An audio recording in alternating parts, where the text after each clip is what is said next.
Hey, you can't park that animal over there. It's illegal.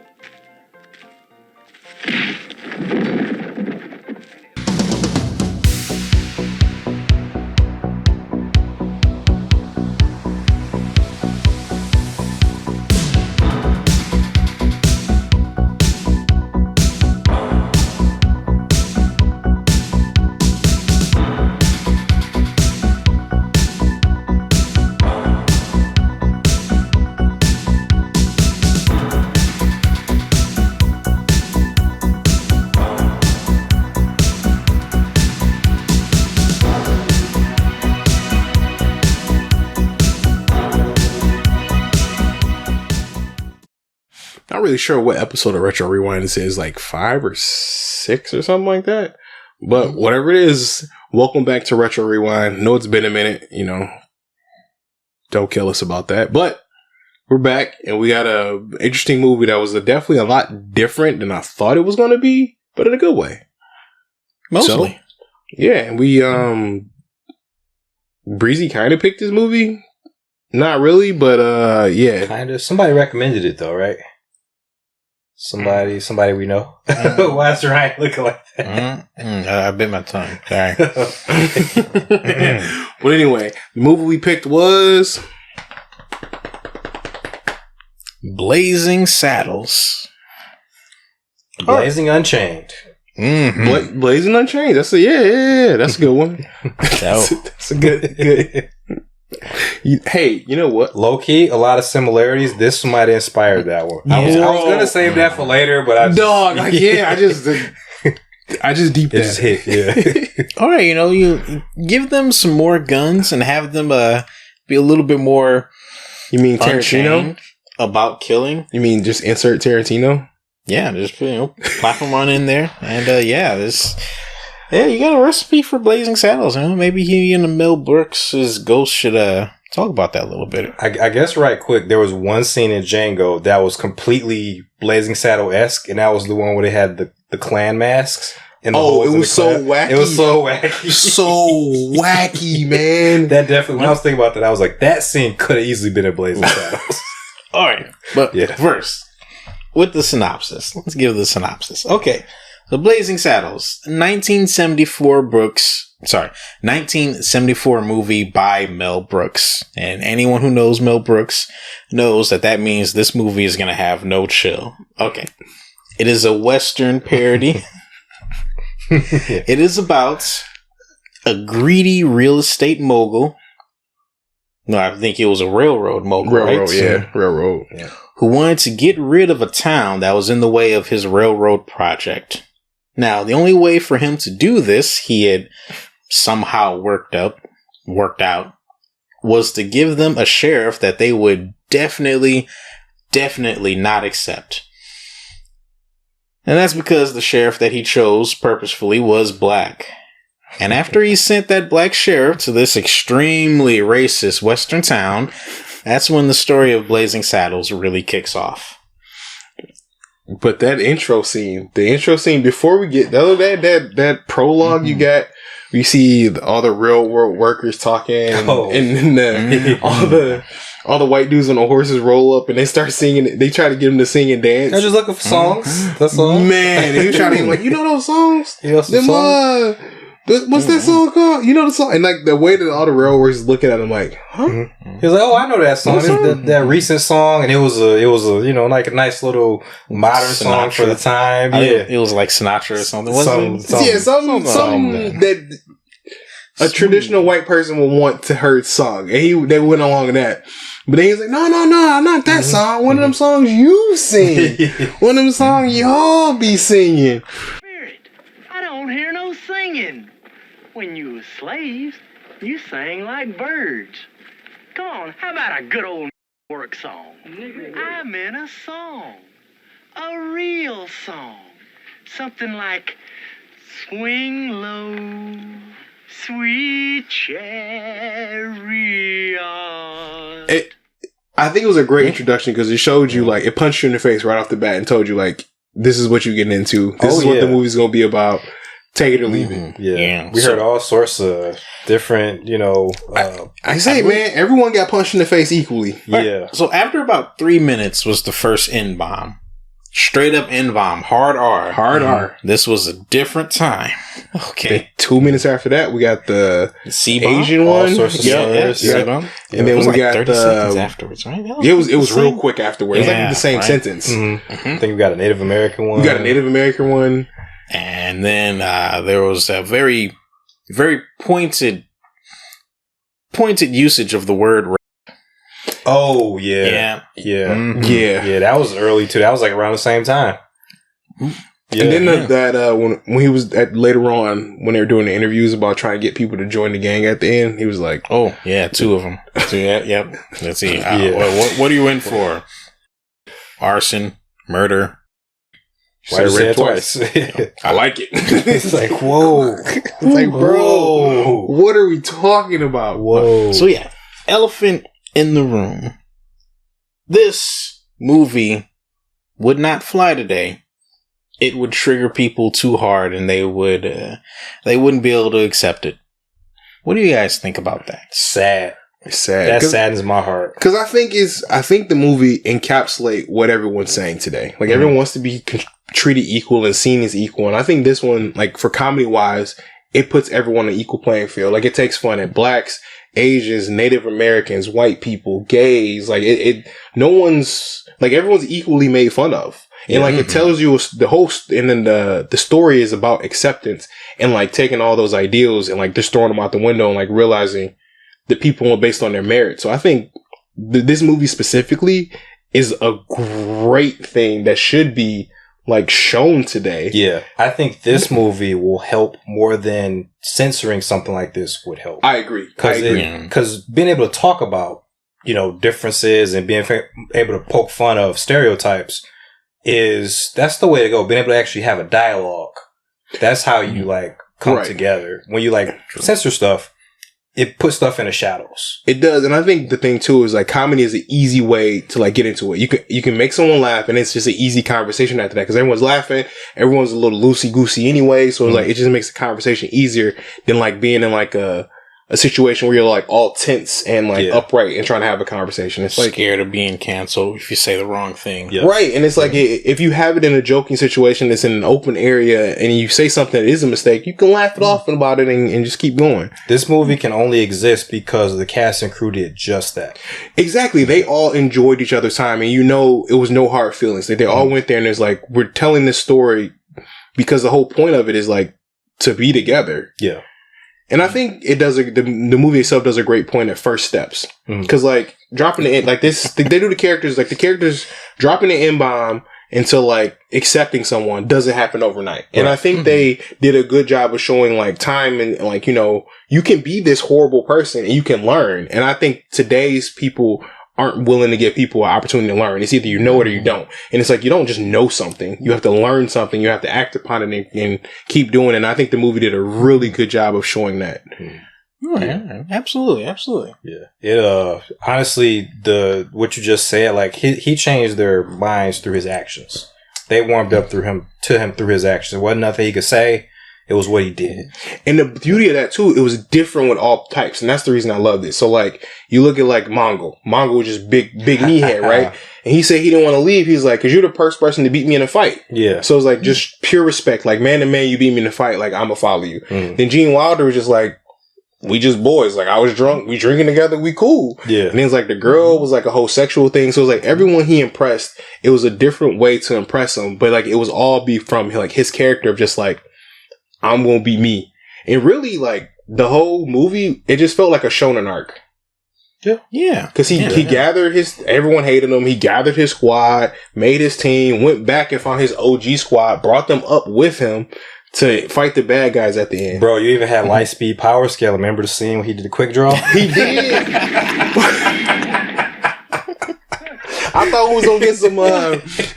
He went to a different dimension and grabbed it in a different dimension and put it back in his pocket. It was a worldo, man. All of that was a worldo. So the scene for you guys who can't see us was Gene Wilder was on a horse and there were these guys who were coming in trying to threaten the railroad workers. And it was a bunch of them. And Gene Wilder plays, I believe, Waco Kid. The fastest hands in the West. So, there's a whole story arc with him where at first he's kind of like retired. He's a drunk. He has like, I guess early Parkinson's, I guess we'll call it. That was a really funny gag too. He was like, I got real unsteady hands. And then my man was like, oh, that hand looks great. He was like, this is my gun. But anyway, Gene's on the horse and these guys are threatening him. And then he does by this point he has his mojo back. So he does his gun draw technique. And all you see is Gene Wilder on a horse with his arms folded. And then it cuts to the guy and they get their gunshot and it cuts right back to Gene with his arms still folded. Yes, I loved it. It was so good. But you saw him take like 9 shots. Yeah. It's like, that was just one long shot. Yeah, he shot the guns out of 9 dudes' hands and no time at all. Yeah. I thought you were going to talk about when they were playing chess. Oh, yeah, that too. Because that one was arguably worse. Yeah, that was the world. Straight up time. That was just the world, though. So, quick explore the scene. They're sitting there, they're playing chess, and Waco Kid is standing, probably 3-4 feet away from the table. Much further than arm's length. I'll let you know that. And there he's in Sheriff sitting at the table, his hands, knee length apart. And he's like, get the queen. He's like, grasp the queen when I say go. So he says go. He claps his hand, and then they don't even pretend to do anything. And Gene Wilder just picks it up out of his pocket. Like, that's why they call me fastest hands in the West. I'm just like, I loved it because it took itself seriously, and when it didn't, and then it just went back to taking itself seriously and just didn't care, and you didn't get it or not. Just in general, how do you guys feel about Mel Brooks' Acme style gags? As a One Piece fan, I love it. Yeah, because it just felt like One Piece to me. Because it's like Luffy does something, he does something stupid. Everyone's just like, y'all saw that, right? And then life goes on. As a fan of Police Academy and Hot Shots, I absolutely love it. Yeah, same thing. Yeah. It just goes so ridiculous in one way. You turn your head, and then before you realize, it's just like, all right, we're back to serious. I love it. It was just nonstop, back to back to back to back gags. It felt like a smarter version of what our epic movies are today. Yeah. It made me feel like that's a little sad, isn't it? Yeah, it is. They just wanted everything. They just had a little bit more intelligence back. I don't know what it was. I think everything was a little less crude. It took, don't get me wrong, it was still as crude, but the vernacular. It took more vernacular. They used different vernacular. It wasn't just a dick joke. Like you said, sausage, or you said... It was, innuendo and stuff like that. Yeah, there's a lot of more metaphors, hyperboles, innuendos, a lot more of that. Yeah, not too much. I'm just saying, remember the beans? The bean scene? I need to talk to you guys about that one, because I did see the production of that. It was hilarious. That was the first fart on film. Oh, yes. That was history? Yes, that was history. I forget the quote, because the quote is hilarious. He was like... we broke ground in this movie by breaking wind. That's goated. So, my mindset when I'm watching that, I was like, you always see that scene in cowboy western movies the whole time, right? But I was thinking about it, I was like, yeah, they would be farting. Because I'm like, cowboys, they don't eat nothing but beans for breakfast, lunch, and dinner. So I'm like, this is realistic. They would be nasty. You got 12 dudes, and you ain't ate nothing but beans for 12 days for breakfast, lunch, and dinner. Ain't washed your ass in weeks. Oh, man. Fuck. Them Cowboys was... So they got a censor version of that they played on TV that they couldn't play the sounds for. So the scene's just totally awkward. It's just dudes getting up and sitting back down. That might be funny. We couldn't fart here. Wow. That's so good. It has so many goated scenes, though. Yes, legendary. It's because I never understood why people was so into Monty Python until I watched it. And it was and this is one of those movies. It's everything is so. It felt like when I saw the Chappelle Show. Mm-hmm. It's just you wanted to say I want to watch it again. I want to see it again. I want to quote it. I just want to talk about it. It's just. Yeah, I had to watch it twice because I watched it first when I was playing a game and watching it, and then I was by the end of it, I was like, no, I gotta watch that again. I gotta catch every joke and all this stuff. I tell you, man, I had a little bit of jazz cappers when I was watching it, so I'm missing jokes because I was cracking up. It's worth a second watch. It's so good, man. Yeah, and it's like the heartfelt moments are like real. For example, like the one when the lady walks up to the window with the pie, like after the whole model situation, she walks up. Yeah. It's like, I'm sorry about calling you this, and telling you to fuck off and all of this. She's like, I just want to make you a pie. And then she comes back, is like, well, just don't tell anybody. And it's like, I like that scene because like it helps to really tell the story that like she's willing to like accept him for what he's done, but she's not a little bit, but like baby steps, right? Baby steps. Because like hatred doesn't change overnight. But I like those. It was a couple scenes like similar to that like you saw them like respecting him and like seeing him as like a good person and actually helping as a sheriff. And I just love the subversion. I always love when they the subversion of like characters like that. When you get the characters that are this bad and having them go to have a good arc. I love bad character redemption arcs, so to speak. Good. When they're done well. Yeah, when they're done well, yeah. Dang, I can't remember what I was going to say. I think I was going to say, I like the way that they kind of tackled a very difficult subject. I don't really think nowadays that they'd be able to do that sort of candid talk about something. Like, just have someone just straight up hate another character for their race and still tell a story about them without it coming off super preachy or really, what is the word I'm looking for? It would come off as if it were kind of pulled out of nowhere. Just okay, yeah, yeah, like ABC Family. Yeah, those Hallmark movie type deals. Yeah, it's like they're like, this is what we're trying to teach you. Yep. Like one of those office compliance videos that they have you look at when they overact everything. Yeah. There was only one job I had where those were okay because they were kind of like kind of real. That's the word I'm looking for. Contrived. Contrived. Yeah. Contrived is a perfect word for that. Yeah.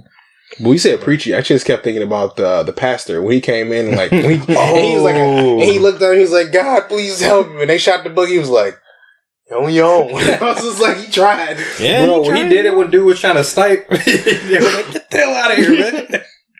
He just came out of nowhere. On the bell gag at the beginning, and he was like, the sheriff's and the bell rung. Man, I almost pissed myself. The sheriff is near? Yeah, the sheriff. No, the sheriff's not near. The sheriff's. The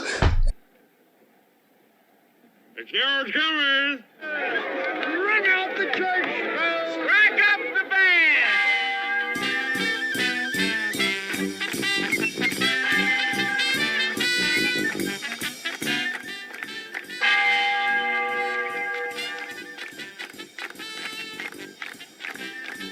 Hey, the sheriff is near. What did he say? The sheriff is near. No, gotta blame it, dang Reverend. The sheriff is a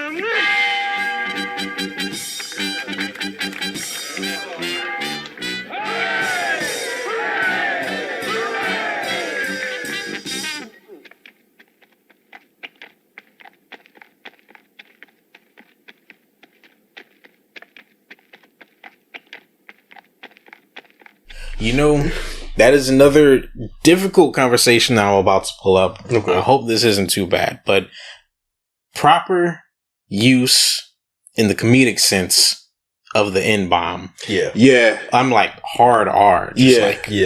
I think they only was able to like do that effectively because Richard Pryor was one of the writers.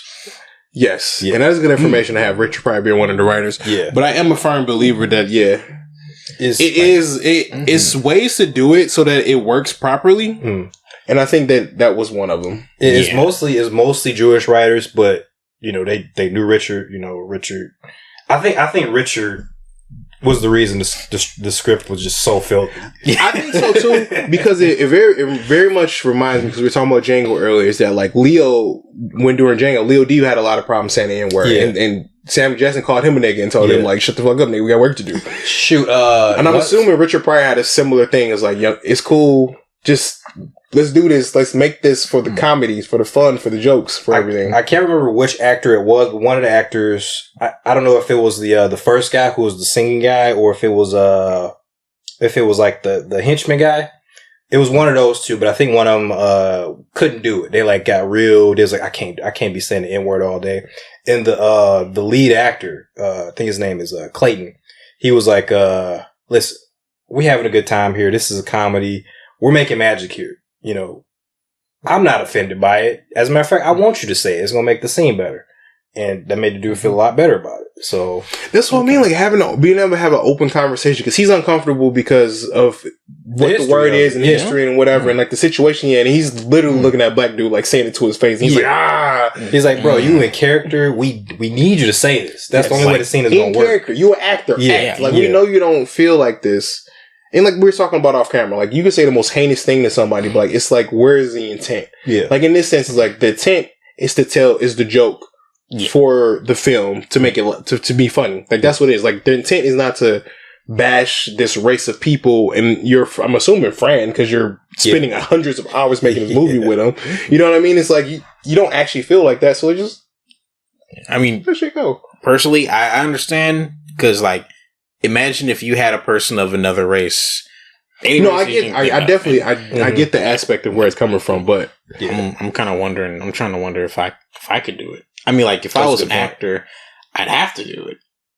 But I'm wondering if I could actually just, like, straight up to someone's face. Like, even now, right now, if I wanted to, like, insult someone, I still couldn't do that because it's just too far. But he had to. Yeah. I understand the toll that it must have taken on him. It's worse for an actor, too, because emotionally they have to embody that character. Yeah. And, like, I can see, like, if you're saying it to say it, so to speak, versus like saying it like while you're in that character, because I can see why how that could be scary. Yeah, especially in Django. I mean, like, you know, in Blazing Saddles, you could say it while just straight up cheesing because it is a comedy and that'll still get through. But in Django, you have to say it with hatred, and that is.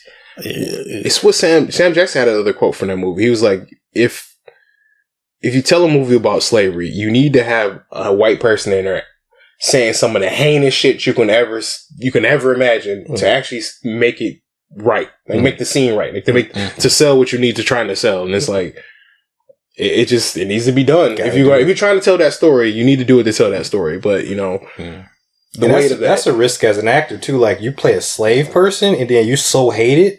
Like what was her name? She did those American things on the TV, the American Horror Stories.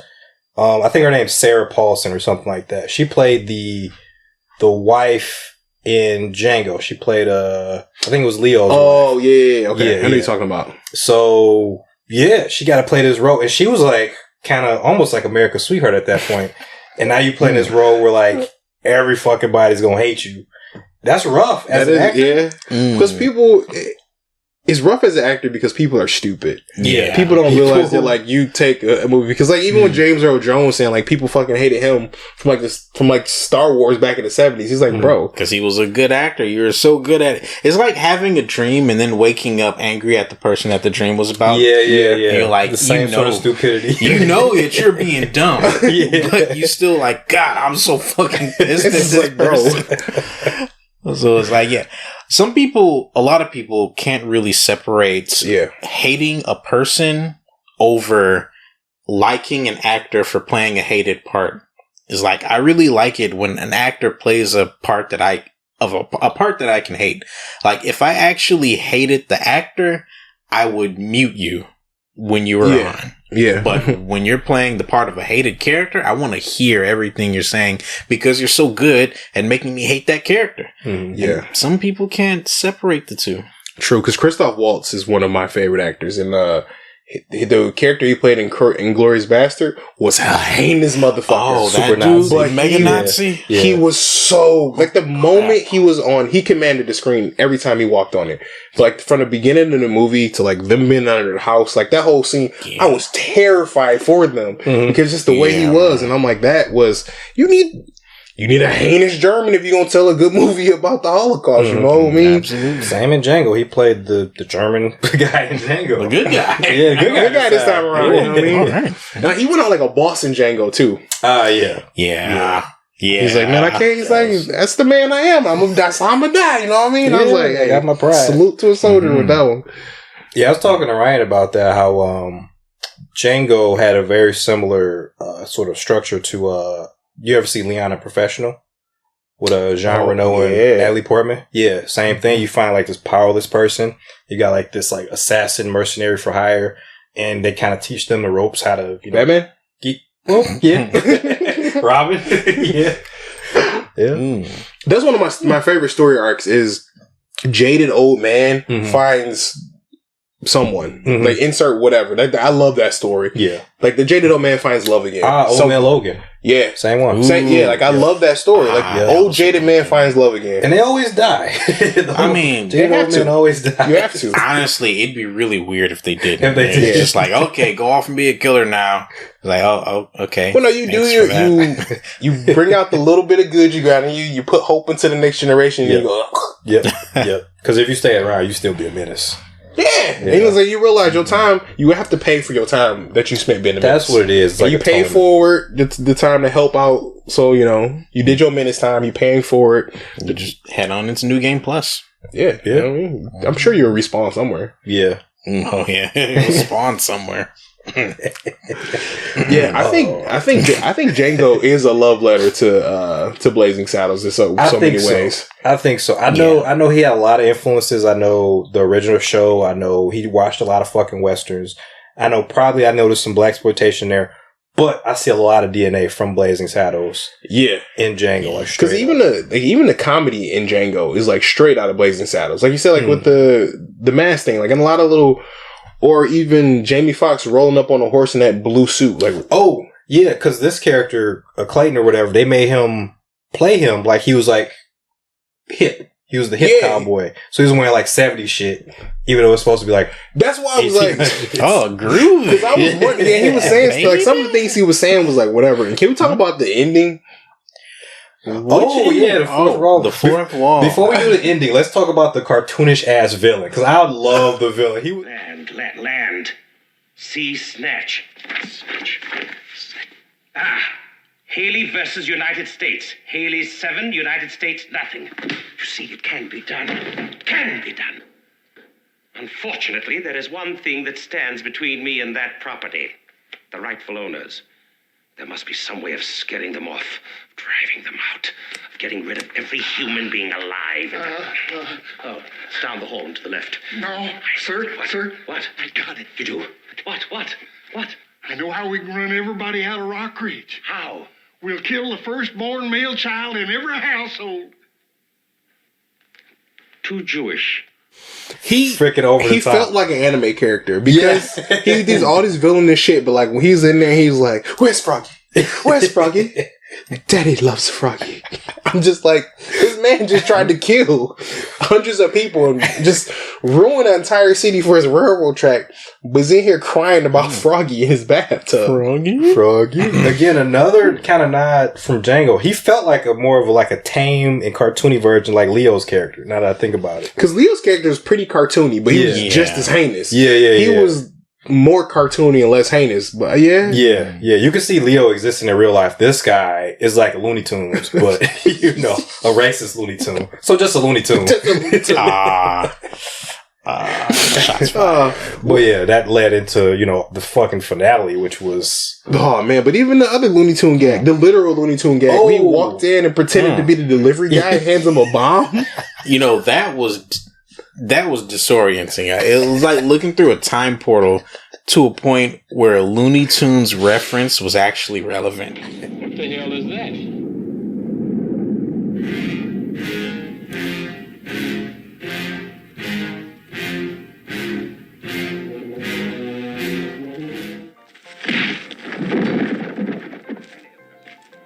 Never mind that shit. Here comes Mungo. Continue. No, don't do that. Don't do that. If you shoot him, you'll just make him mad. Candygram for Mongo. Candygram for Mongo. Candygram for Mongo. Hey, Mungo. Sign, please.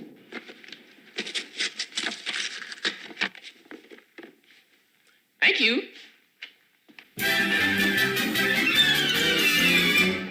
Mungo like candy.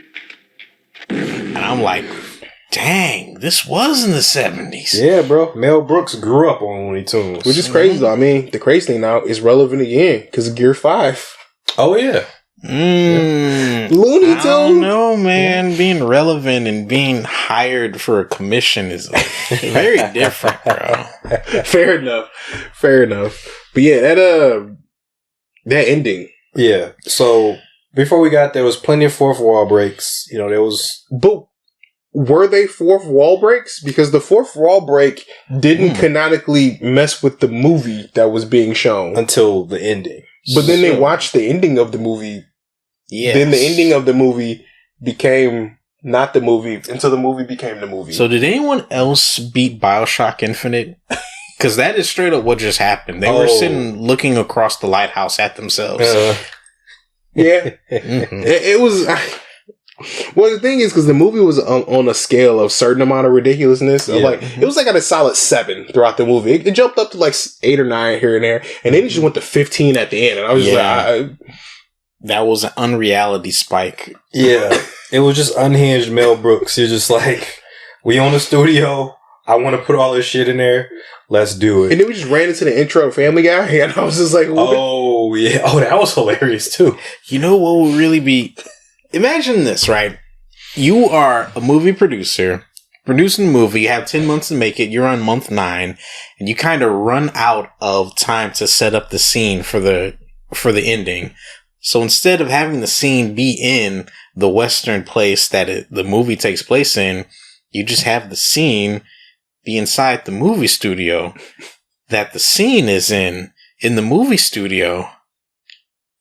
It's genius. It's a farce anyway. We already making a farcical movie. Like maybe some dudes like on the next movie studio are doing some weird on the Ritz play. You're like, hey, you guys want to be in our movie too? It's like, sure, we don't need that wall over there. Well, you just bust through that wall about 3:30. Good for you. Yeah, man, we got a cafeteria. Hey, yeah, let's do that too. Just absolute chrono break. Yeah, and it's like, yo. It saved money. It did, and it never ended. The movie ended still fourth wall broke. It was like 4 endings. Yeah. So how can we describe that? The ending? Okay. Yeah, I have no idea. When we started because he basically chased them out of the fourth wall. Yes. Yeah, so, and back into it, and then they drove away from the past. I'd like to. Oh, right. They did go into a car at the very end. They did. You know, that's they funny. rode their horse out of town to get in the car to leave. And that's how the movie ended.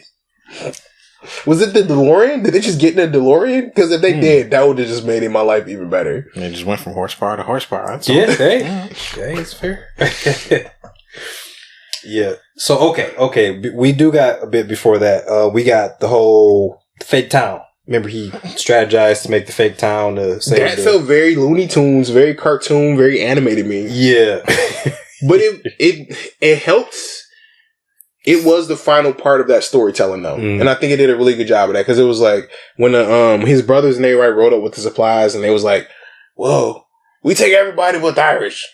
And then they're like, nah, we'll take everybody. And everyone was like having fun, drinking, talking shit to each other, whatever. Yeah. And then they build that town together. It's like, I think it was a nice ending. I think that was the actual ending for the movie, so to speak. Well, the ending of the town story. The ending of that town story, so to speak. Because like that was the town and the workers, right? That's what came together. Right. To build the and then town. And then the town and then the workers got some land from the townspeople to live in the town as well. So like now you got a mix. That's right. Yeah. Now you have a mixed town at the end of the movie. Yep.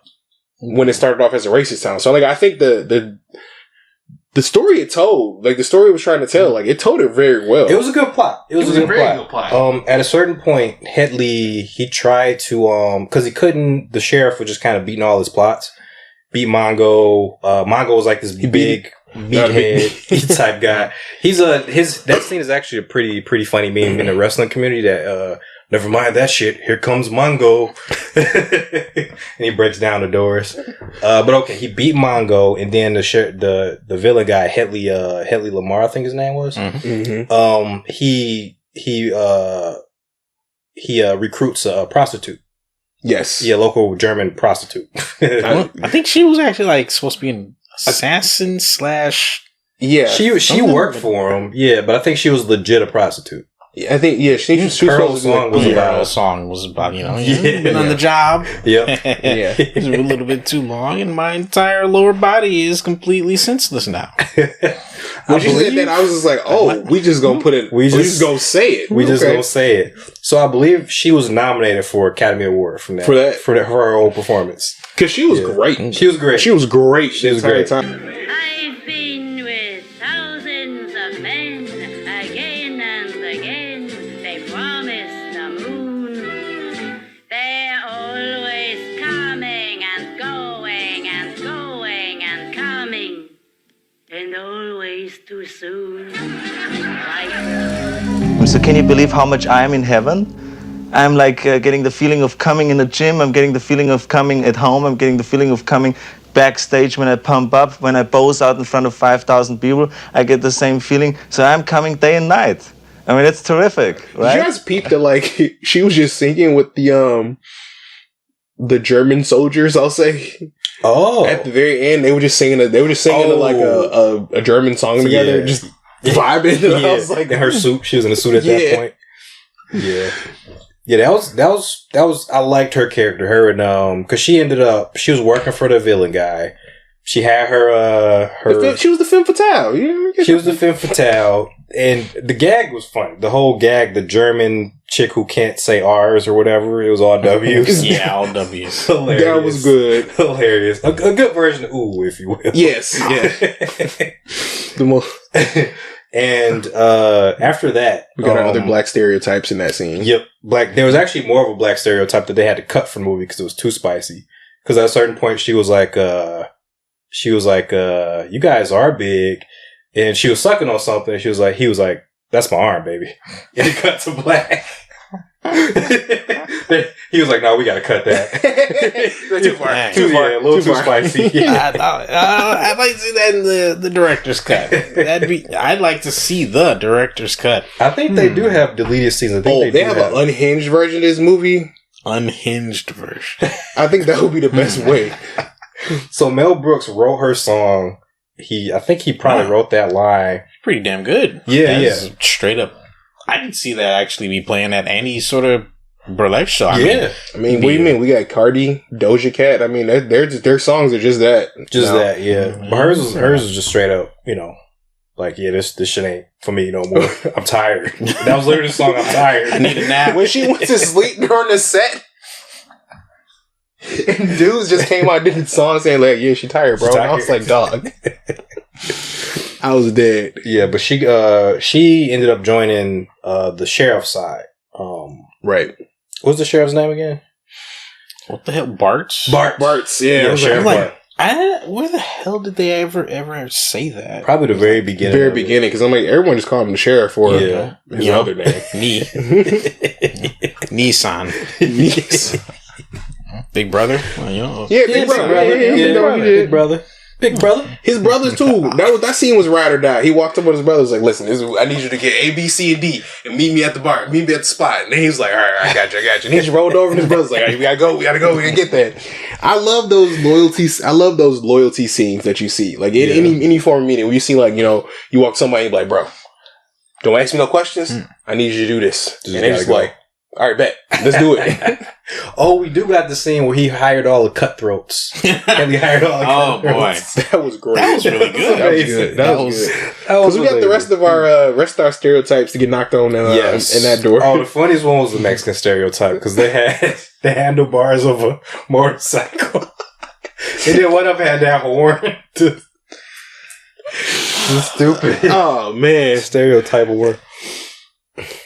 Stereotypes can be funny. I'm sorry. They can be. They can be funny as long as you space them out. Everyone's got to get hit. Yes. Yeah. Everybody got to get. That's why it works. Like Fight Club. Yes. Yeah. Everyone gets a turn. That's why I respect it.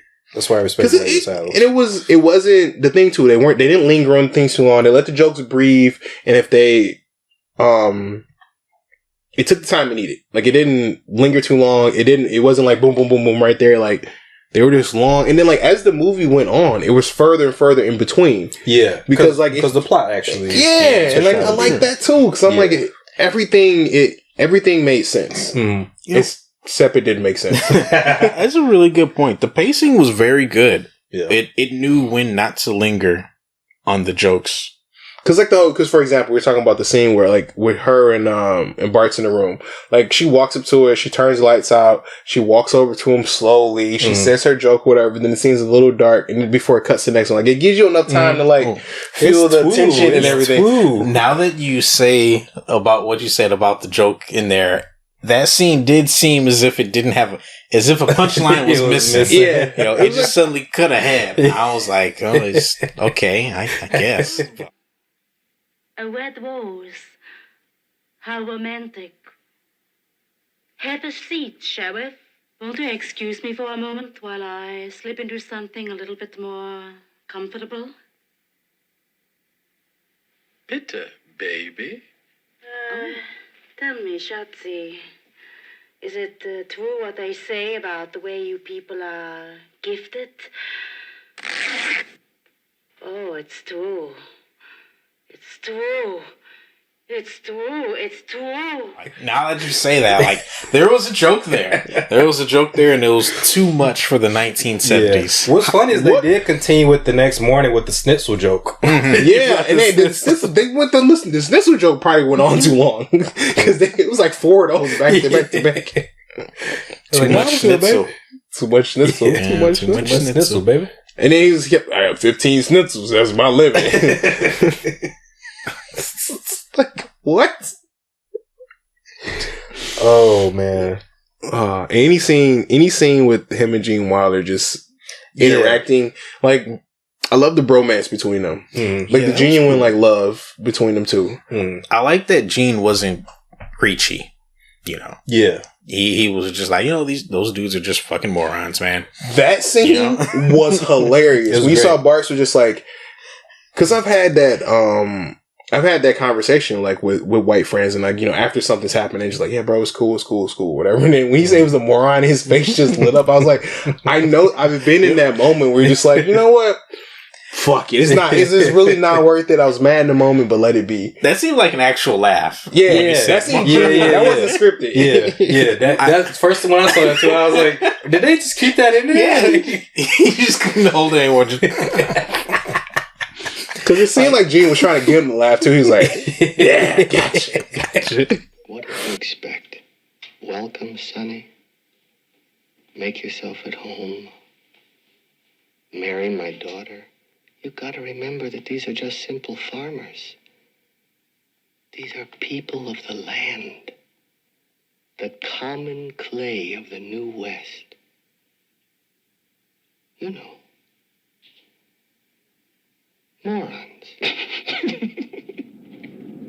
Yeah, I'm so glad they put Gene in that role because they wanted him to play a different character, and they were going to get like some southern, more macho guy to play the Waco kid. They're like, Mel Brooks was like, nah, Gene was like this young Jew guy from New York.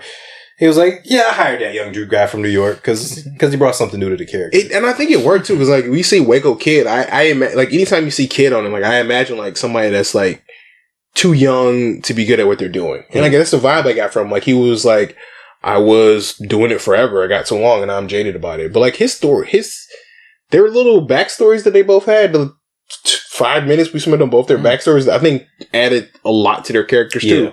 Yeah. For them to be so short. Like it was very compact storytelling for their backstory to give you like everything you needed for them. It's definitely worth a study because they did everything they needed to do. It was very economical because the gags were back to back. They did have the time to breathe, but they were literal back to back gags. Yeah. It was like watching a cartoon from back in the day. It was just bounce from gag to gag, but you never got tired of it because they're all like really, really good. But I think it was because it was more like you get a big long laugh and you get like a no snort, then like an actual laugh. It was like the amount of comedy it was always moving. Like it looked like a heart rate. You know what I mean? It wasn't just like the same amount of funny the whole time. Yeah. It's like some things were funnier than others and they were meant to be, and like some, like the compound jokes to keep you laughing, and then they would just be like straight man it. I think the breakup, was just nice throughout the. Yeah, it was a lot of like, you know, in your face jokes, and it was a lot of like subtle humor too. Yeah, you have physical comedy, you got some jokes, then you got like, you get your slurs here and there, but then you get like some regular comedy, and then you get like some physical comedy in there too. So it was just, I think you just got hit from every angle. Yeah, it was always something there to tillate the juices. And like, I want to see what it'd be like. I'm sorry. I probably did accidentally say that. Like, sorry, it's just the first brain, when you first hear. I mean, we're talking about Mel Brooks. It is a very Jewish movie. It is. It's so good, man. Like, I wasn't, because everything I heard about it, like, I heard it had like, all the racist stuff and like all that stuff in it, but I didn't know that it was like legitimately like an actual movie under that. Like a legit movie, funny movie too. Yeah, I never knew what it was. It was just always in like the top 20 or top 10 of something. So my mom always talked about it, therefore I wouldn't watch it. Fair enough. We gotta, man, I gotta get over that. I'm sorry. Yeah, we gotta dive into that list. If you're listening, my bad. This was a good one. This was a really good one. Was it her who recommended this one? Actually, yes, it was. Oh, there we go. That was all right, Mom. Solid pick. Thank you. This is a good one. Yeah, I was thoroughly list of stuff. Yeah. Right. Oh, do you guys want to attempt to describe the ending? Oh no, not at all. No, that whatever banter we did before about that. That's all I got. That's all I got. Okay, it's worth a watch anyway. It is 100%. Final thoughts. Worth the watch, hands down. Like, don't be butthurt. Watch the movie and enjoy it. Be offended. For everyone, if you want to be, that's fine. But like, just take the movie for what it is, and it has a good story to tell. It has some lessons to learn in there, and it does it in a way that's very digestible and fun. Yes, the movie will offend you, as it offended all of us, and that's okay.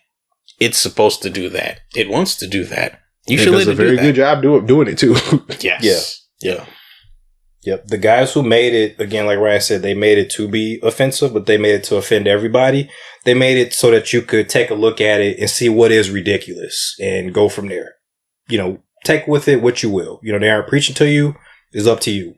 But in terms of comedies, it's on my top 10 list. I got to make a top 10 list now. Yeah. But it's right up there. It's up there. I want to watch it. I want to watch it again to see like some jokes I may have missed out on, or like some things I had maybe missed. But I think I'm gonna actually add this one to the collection. Yeah. I think it's worth it. Yeah, I think so. All right, on that, we out.